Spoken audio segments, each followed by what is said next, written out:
Saul, Saul, pourquoi est-ce que tu me fais souffrir? Il demande. Seigneur, qui es-tu? La voix répond. Je suis Jésus. C'est moi que tu fais souffrir. Mais relève-toi et entre dans la ville. Là, on te dira ce que tu dois faire. Les gens qui voyagent avec Saul se sont arrêtés. Ils n'osent pas dire un mot. Ils entendent la voix, mais ils ne voient personne. Saul se relève. Il a les yeux ouverts, mais il est aveugle. On le prend par la main pour le conduire à Damas. Et pendant 3 jours, il reste aveugle, il ne mange rien et il ne boit rien. À Damas, il y a un disciple appelé Ananias. Le Seigneur se montre à lui et lui dit. Ananias. Ananias répond. Oui, Seigneur, me voici. Le Seigneur lui dit. Va tout de suite dans la rue droite. Entre dans la maison de Judas et demande un certain Saul de Tarse. Il est en train de prier. Et voici ce que je lui ai montré.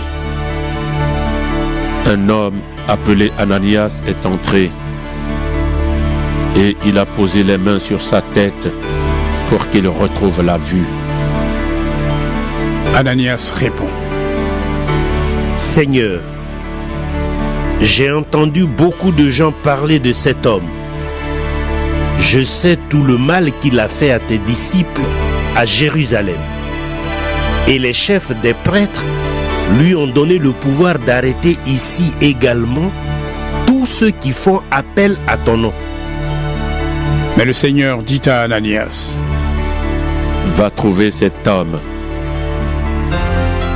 Je l'ai choisi et je vais me servir de lui. Il fera connaître mon nom aux autres peuples, à leur roi et aussi au peuple d'Israël.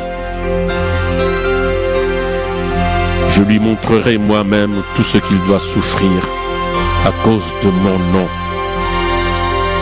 Ananias part et arrive dans la maison. Il pose les mains sur la tête de Saul en lui disant.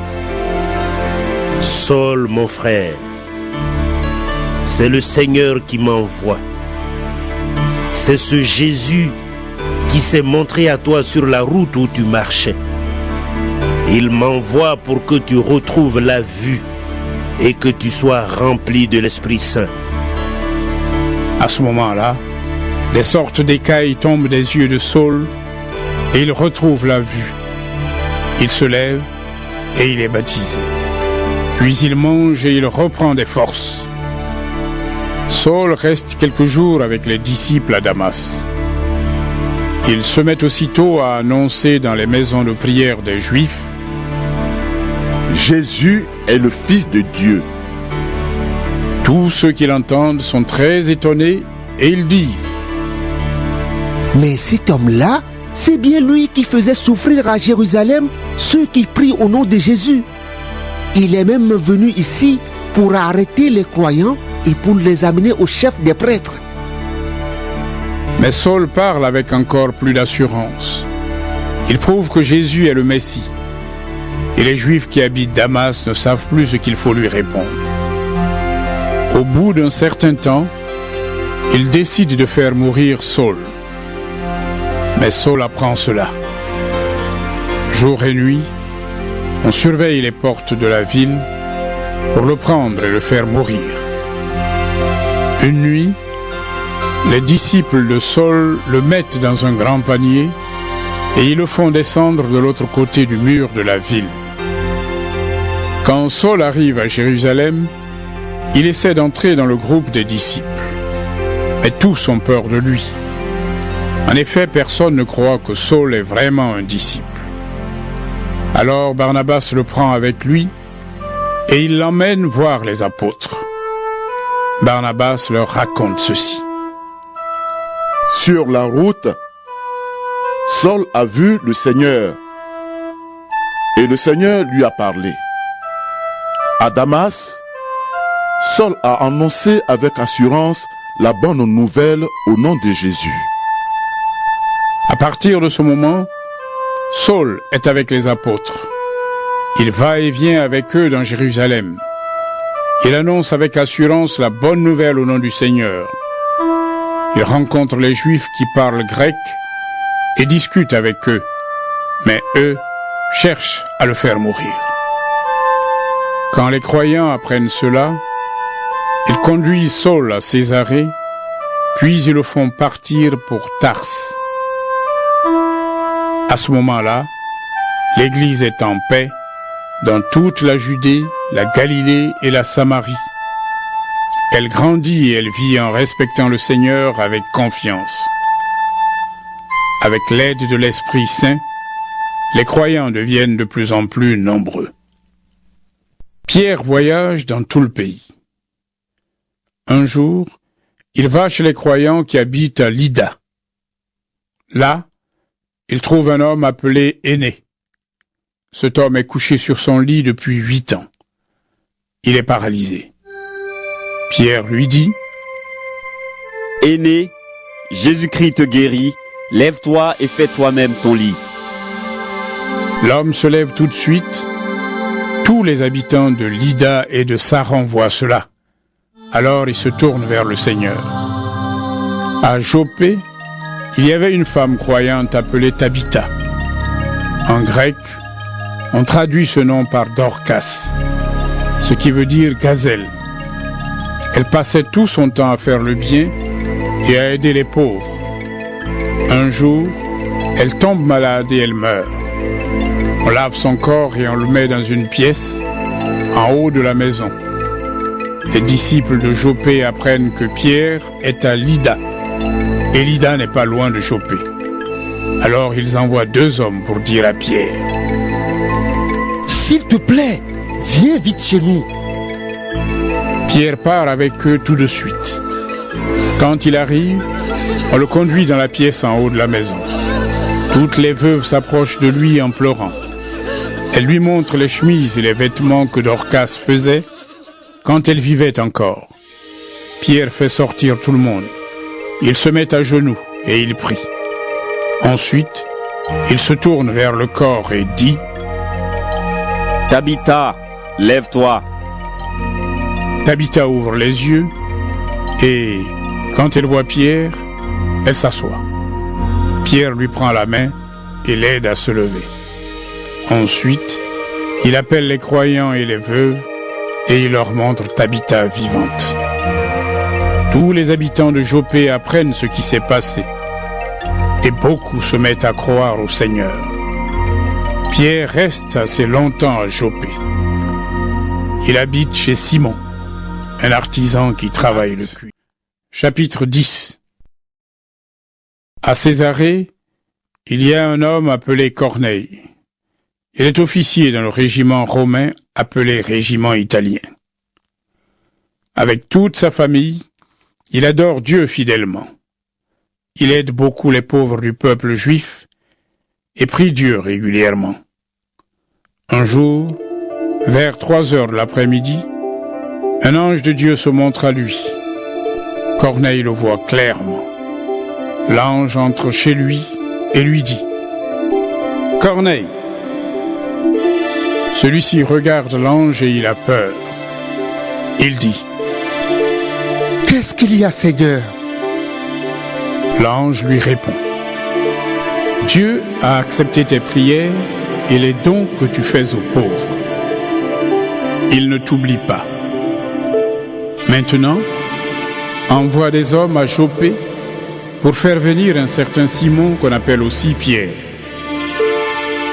Il habite chez un autre Simon, un artisan qui travaille le cuir.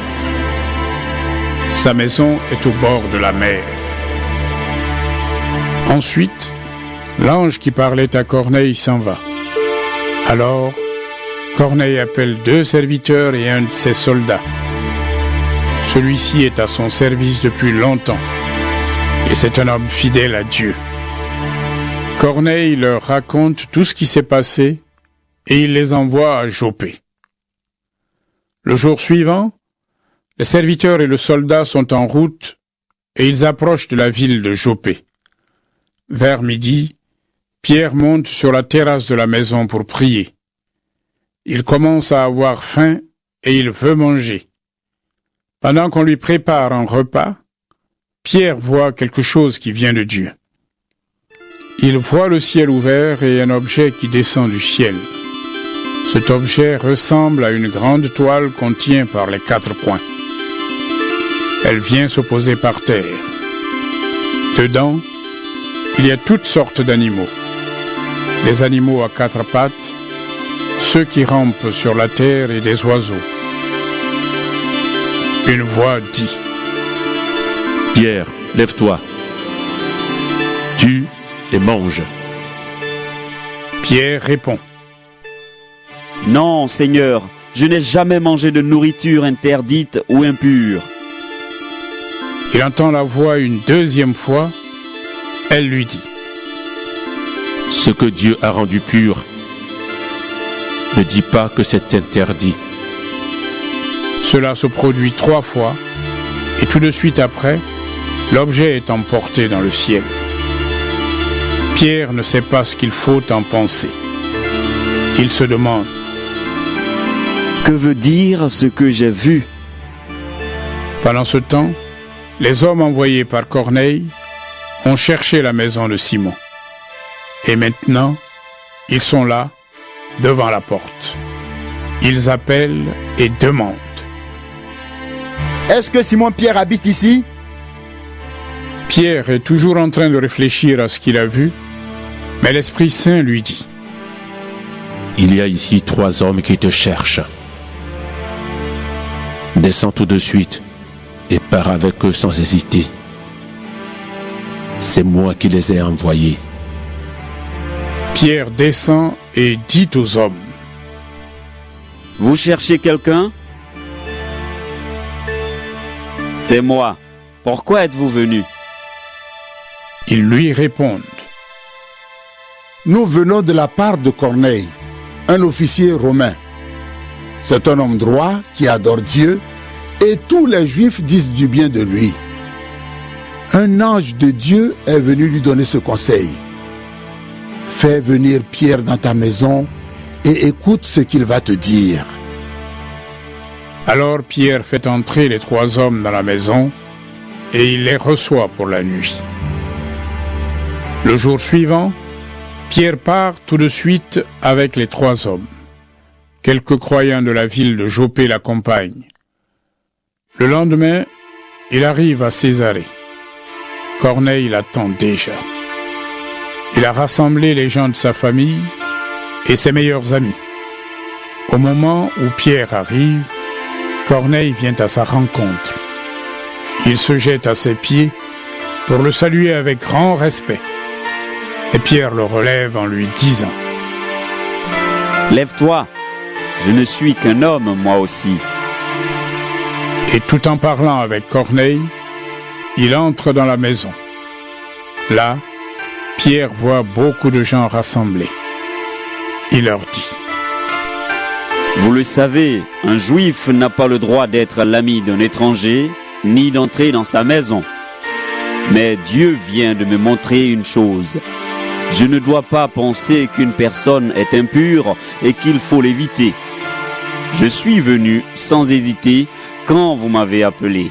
Je voudrais donc savoir pourquoi vous m'avez fait venir. Corneille répond : Il y a 3 jours, à cette heure-ci, à 3 heures de l'après-midi, je priais dans ma maison.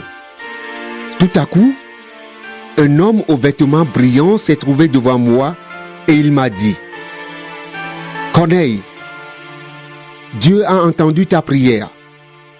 Il n'a pas oublié les dons que tu fais aux pauvres.